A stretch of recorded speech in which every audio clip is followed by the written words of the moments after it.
আজকের recipe chicken pakora. এর জন্য যে উপকরণগুলো আমি নিয়েছি, রসুন কুচি, আদা কুচি, লঙ্কা কুচি, পেঁয়াজ কুচি, একটা লেবু, কিছুটা কর্নফ্লাওয়ার, বেসন আর 1 চামচ মতো চালের গুঁড়ো। এখানে আমি বোনলেস চিকেন নিয়েছি। চিকেনটাকে ম্যারিনেট করতে হবে। এর জন্য চিকেনের মধ্যে 1/2 চা চামচ ধনে গুঁড়ো, 1/2 চা চামচ জিরে গুঁড়ো, একটু কালারের জন্য লঙ্কা গুঁড়ো, হলুদ এবং লেবুটা দিয়ে ভালো করে মেখে নিতে হবে। এরপর আমি এখানে কুচি করে রাখা লঙ্কা কুচি, আদা কুচি এবং রসুন এবং পেঁয়াজ দিয়ে ভালো করে মেখে নিচ্ছি চিকেনটাকে। চিকেনটা কিন্তু খুব ভালো করে ম্যারিনেট করে রাখতে হবে, তাহলে চিকেনটা খুব সফট হবে খেতে। এখানে আমি স্বাদ মতো লবণ দিয়ে দিচ্ছি। এরপর যে শুকনো ইনগ্রিডিয়েন্টসগুলো ছিল, 2 চামচ কর্নফ্লাওয়ার দিচ্ছি, 1 চামচ মতো বেসন ইউজ করছি এবং 1 চা চামচ চালের গুঁড়ো ইউজ করছি।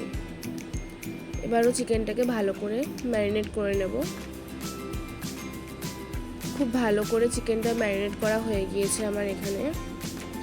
এখন এটাকে 1 ঘন্টা রেস্টের জন্য রেখে দিচ্ছি। আমি এটাকে পার্মানেন্টলি খুব ভালো করে রেস্ট করার জন্য ফ্রিজে রেখে দিয়েছিলাম 1 ঘন্টা।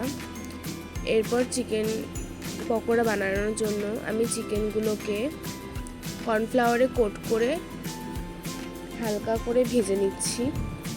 আমি এখানে ডবল কোট করব পকোড়াগুলো।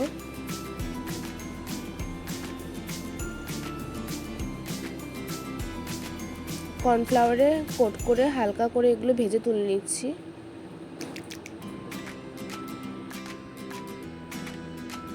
এখানে বাকি পকোড়াগুলো আমি কর্নফ্লাওয়ারে কোট করে হালকা করে ভেজে নিচ্ছি। আপনারাও বাড়িতে কিন্তু এইভাবে ট্রাই করতে পারেন, আশা করি খুব ভালো লাগবে। আর এটা খেতেও কিন্তু খুব জুসি হয়েছিল খেতে, বাইরে দিয়ে ক্রিস্পি এবং ভেতর দিয়ে জুসি হয়েছিল খেতে, খুব সফট হয়েছিল। এভাবে আমি বাকি পকোড়াগুলো ভেজে নিচ্ছি।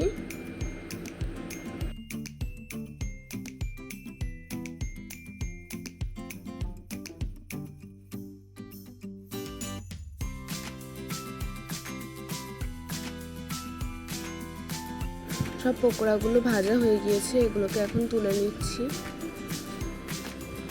এগুলোকে আমি আবার ডিম দিয়ে কোট করে আবার ডিপ ফ্রাই করে নেব। সব কটা ভাজা হয়ে গেছে আমার। এখানে আমি একটা ডিম ফাটিয়ে নিচ্ছি। স্বাদ মতো লবণ দিয়ে ডিমটাকে ফেটিয়ে নেব ভালো করে।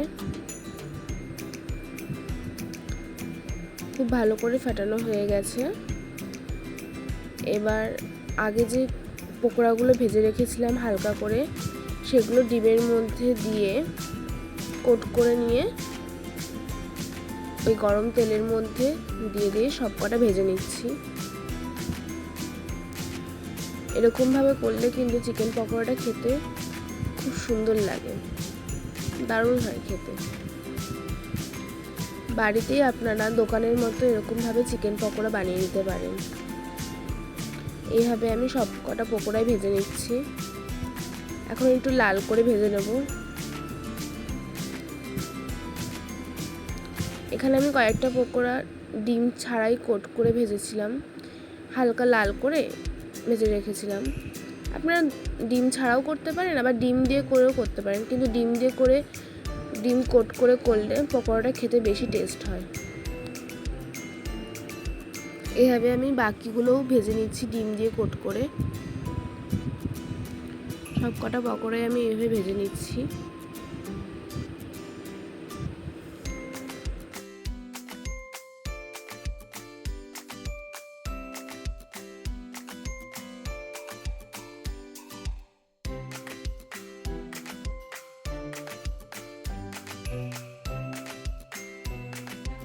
সব পকোড়াগুলো আমার রেডি হয়ে গিয়েছে খাওয়ার জন্য। এখন আমি বোনকে দিলাম খেতে, ও খেয়ে বলবে কেমন হয়েছে।